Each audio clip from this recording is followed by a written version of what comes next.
سرخط مهمترین خبرها: دو جوان در ختلان یک آموزگار را لطوکوب کردند. چرا بحث و جنجال در نقلیات‌های جمعیتی دوشنبه تمام نمی شود؟ و شهروند تاجیکستان بعد تجاوز زنی 71 ساله در روسیه گمانبر شد.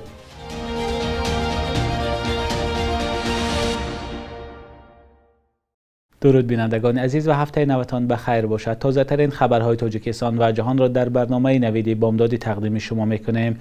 امروز 22 اپریل سال 2024 است. در آغاز برنامه یک خبر کوتاه داریم. صبح امروز دیوید کامرون وزیر کارهای خارجه بریتانیای کبیر وارد دوشنبه پایتخت تاجیکستان شد. وزارت کارهای خارجه تاجیکستان میگوید که کامرون را در فرودگاه معاون یکم وزیر اسمت الله نصرالدین پیشواز گرفت. قرار است دیوید کامرون با رئیس جمهور تاجیکستان امامعلی رحمان و وزیر کارهای خارجه سراج الدین مهرالدین ملاقات نماید. جزئیات دوام روز تقدیم شما می شود. مقامات انتظامی ختلان میگویند دو جوان را دستگیر کردند که یک آموزگار را از درس بیرون کشیده و در صحن مکتب بیرحمانه زدند. ریاست کارهای داخلی ولایت ختلان روز 21 اپریل خبر داد که برای این کار به ضد قاسم داستانا و اسام الدین واحدزاده ساکنان شهر باختر که هر دو 22 ساله هستند با اتهام اوباشی و زورآوری به شهروندان پرونده جنایی باز کردند. در بیانیه آمده است که این دو جوان به مکتب رقم 7 شهر باختر در آمده آموزگار زیازاده را از درس بیرون برآورده دشنام و حقارت‌های قبیح و لطوکوب کردند. آموزگار جراحت جسمانی برداشته است. نظر این دو جوان بازداشت شده و وکیلان دفاع آنها به قضیه معلوم نیست. اداره پلیس ولایت ختلان میگوید علیه هر دوی آنها با اتهام اوباشی پرونده جنایی گشوده است. در صورت اثبات حکم گناه آنها جریمه کلان یا از 2 تا 5 سال زندانی می شوند. مقامات گفتند قاسم داستانوف یکی از جوانان دستگیر شده قبلا نیز برای اوباشی جزا گرفته بود. سبب لطوکوب کردن آموزگار معلوم نیست، اما این حادثه واکنش‌های تند را در شبکه‌های اجتماعی به میان آورد. ده‌ها کاربر طلب کردند که جوانان برای لطوکوب آموزگار جزای سخت گیرند. حالا بیاییم به شهر دوشنبه. ریاست کارهای داخلی دوشنبه گفت راننده نقلیات جمعیتی و پلچینک آن را برای مناسبت دغلانه با ساکنان دستگیر کردند. مقامات در بیانیه رسمی گفتند دولت میرزا سعیدوف راننده نقلیات اسپرینتر و پلچینک او نابالغ اسمانوف را 21 اپریل بازداشت کردند. با گفته مقامات راننده و پلچینک در خیابان باباجان غفورov شهر دوشنبه به پیاده‌گردان راه نداده جوان زن را که بر رفتار آنها اعتراض کرد دشنام و حقارت کردند. نظر راننده و پلچینک معلوم نیست. در یک هفته اخیر این دومین حادثه بحث و دعوا در نقلیات جمعیتی دوشنبه است. پیش از این شام 17 اپریل نوار بحث یک زن راننده ترالبوس با راننده نقلیات اسپرینتر در شبکه‌های اجتماعی پخش شد. در نوار دیده می شود که راننده اسپرینتر راننده ترالبوس را دشنام می دهد. مقامات گفتند که برای این کار راننده نقلیات اسپرینتر 10 روز حبس شد و همچنین او را از کار راندند. شکایت ها از رفتار ناخوب رانندگان نقلیات جمعیتی در پایتخت تقریبا هر هفته صدا می دهد. مقامات به این شکایت ها فوری واکنش می کنند، اما چنین حالت ها باز هم تکرار می شوند. بینندگان عزیز، به نظر شما سبب اساسی بحث و جنجال در نقلیات جمعیتی دوشنبه چیست؟ لطفاً در زیر برنامه نظرتان را نویسید. تاجیکستان برای ضرردیدگان آبخیزی در قزاقستان 3,500 تن کمک بشردوستانه فرستاده است. کمیته حالتهای فوق‌العاده میگوید که یاری‌ها را رهبر این نهاد رستم نظرزاده به قزاقستان سپاریده است. مقامات گفتند که کمک‌های تاجیکستان از مواد غذایی، آب آشامیدنی، مسائل ساختمانی برای بامیخانه‌ها عبارت است. مردم زیادی در قزاقستان و روسیه چند هفته باز جبر آبخیزی را می‌کشند. امروز 22 اپریل زادروز ولادیمیر لنین اساسگزار دولت شوروی است. لنین سال 1870 در شهر اولیانوفسک تولد شده و سال 1924 در مسکو درگذشت. ولادیمیر لنین سال 1917 انقلاب بلشویکی را رهبری کرد که باعث سرنگونی نظام پادشاهی در روسیه و بعداً تشکیل اتحاد شوروی شد. اما دولت تأسیس ساده لنین و بیشتر نظام‌های کمونیستی در جهان بعد 70 سال از هم پاشیدند و اینک 33 سال است که اتحاد شوروی دیگر وجود ندارد. در روز تولد ولادیمیر لنین ما از جوانان در دوشنبه پرسیدم که درباره او چی می‌دانند. لنین کی بود؟ نمی‌دانم. لنین پرزیدنت بود. پرزیدنت روسیه. درباره لنین چی می‌دانید؟ لنین رولوسیونر بود. 1917 رولوسیون روسیه تشکیل شد. با اساس بسیار نیاز به اسیومیونه آمد. فکر شما درباره کار لنین چی است؟ کاری کرد. چه گپ دارن شما؟ مثبت است یا منفی؟ آیا جهت نقص آیا جهت خوب نه. از کدام جهت خوب است کدام جهت خوب نیست؟ از جهت آزادی خوب، از جهت کار که مردم همه در جای خودش کار میکرد. از جهت دیگه که ما رو همین مردم مسلمان برابر چه خیلی که بود نبود ما رو کمک تنقیسی دادن. تمام. لنین اساس‌گذار همون دولت شوروی بود. تا جایی رو ما میدونیم. دربارش چی معلومات داره؟ دربارش معلومات ندارم اکا. چیکارا کرده است؟ نمیدونم، درک ندارم. همین لنین کی بود میدونید؟ کی بود چیکار کرد در تاریخ؟ اکا جان یه سوال نخونده در مکتب؟ خوانده. کی بود لنین؟ لنین کی بود؟ لنین سردار SSR بود، تشکیل دهنده SSR که 15 دولت شوروی در دست او بود. بعد از مرگش استالین جانشین شد. واس چی گپ زنم؟ چیکار کرده بود لنین؟ لنین 15 دولت رو متحد کرد.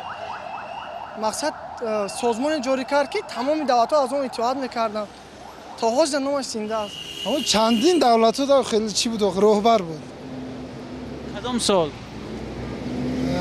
انیق‌ترش نمیدونم که کدام سال بود.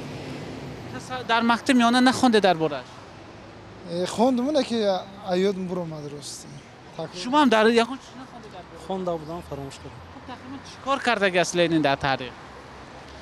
این راهبر دولت 15 دولتی Освои مرکزی بود. Он был большевиком, может быть. Еще он был один из лидеров СССР. Ну, все вроде. И то, что его не похоронили, а его тело хранится в Кремле. لنین نمیدونن، معلومات ندارن. خیلی اگه به سوادی شونه. سواد ندارن. سواد کنم برای میکنن. ما که آدمای کنه میدم لنین کی بود، استالین کی بود. ما معلمان یاد بدن که استالین کی بود، لنین کی بود. اینا سواد نداره، به سوادی شونه برادر. او دور پیش لنین بود، هم ارزونی بود، دهقانی هم با سوز بود.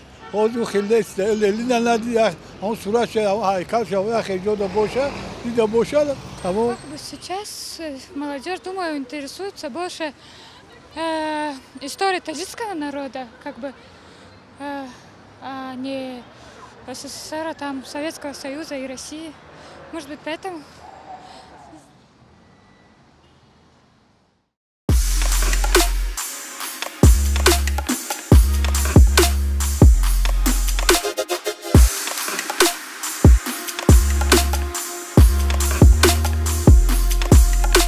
همه چیزی که میخواهند و میخواهید در اینجا هست.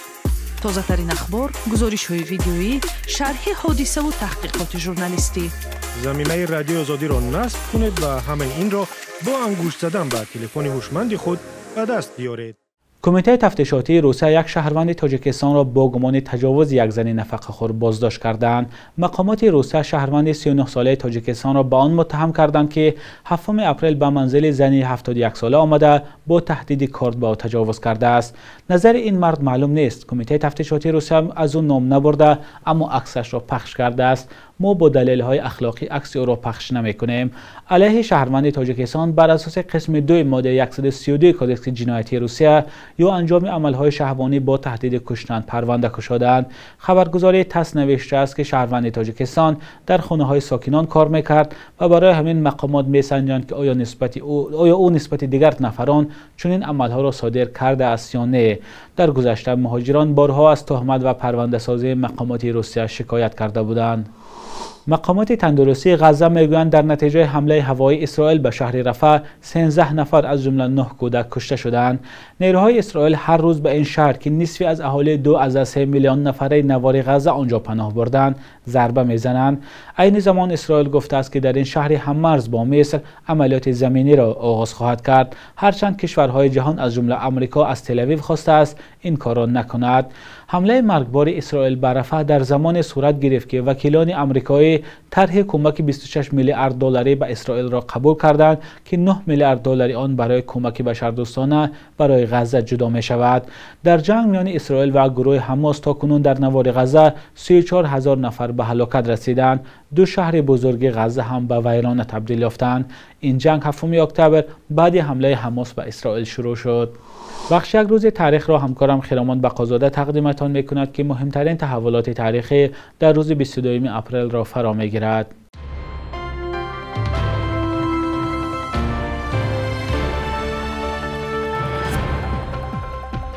22 апрели соли 1870 Владимир Ленин таваллуд шудааст ки ӯро доҳии большевикҳо ва асосгузори ҳукумати иттиҳоди шӯравӣ меноманд. Ленин 53 сол умр дид ва то имрӯз яке аз баҳсбарангезтарин шахсиятҳо дар таърихи ҷаҳон ба шумор меравад. ҷонибдоронаш ки дар Тоҷикистон ҳам кам нестанд, ӯро ҳомии адолати иҷтимоӣ ва бенавоён, муборизи зидди низоми шоҳигарӣ меноманд. мухолифонаш исми Ленинро дар қатори ҷаллодони қарни 20 ёд мекунанд ки инқилоби олуда ба хуни большевикӣ соли 1917 дар Русия раҳбарӣ карда, қаламравҳои Осиёи миёнаро ҳам ба ҳудудҳои Федератсияи Русия ҳамроҳ намуд. 22 апрел рӯзи замин таҷлил мешавад ки соли 1970 ба хотири ҳифзу нигаҳдории сайёра аз таъсири гармоиши иқлиму нобудшавии растаниву ҷонваронаш таъсис гардид. фаъолони муҳитзистӣ дар Тоҷикистон ҳам ҳар сол дар ин сана даъват мекунанд ки мақомот ва аҳли ҷомеа бештар дар фикри ҳифзу нигаҳдории табиат ва олами наботот бошанд, то ки дар пай рушди саноат ва иқтисод сайёраи замин бо фоҷиа рӯбарӯ нашавад. 22 апрели соли 1957 зодрӯзи Сурайё Қосимова овозхони маъруф ва ҳунарпешии халқии Тоҷикистон аст. Қосимова бештар бо иҷрои сурудҳои мардумӣ маъруф шуд. таронаҳои Гули бодом, Дидори ёр, Бигзоргирӣ ҳам шӯҳрат ёфта, таронаҳояш ба хазинаи тиллоии мусиқии Тоҷикистон ворид гаштанд.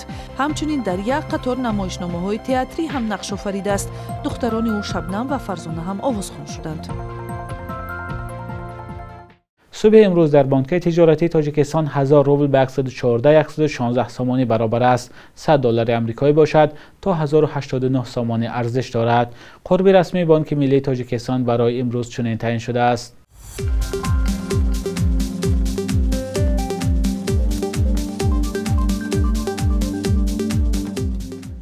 بینندگان عزیز، به پایان برنامه نوید بامدادی رسیدیم. ممنون از همراهیتان تا آخر برنامه. منتظر نظر و پیشنهادهای شما هستیم. تا فردا، خدا نگهدار.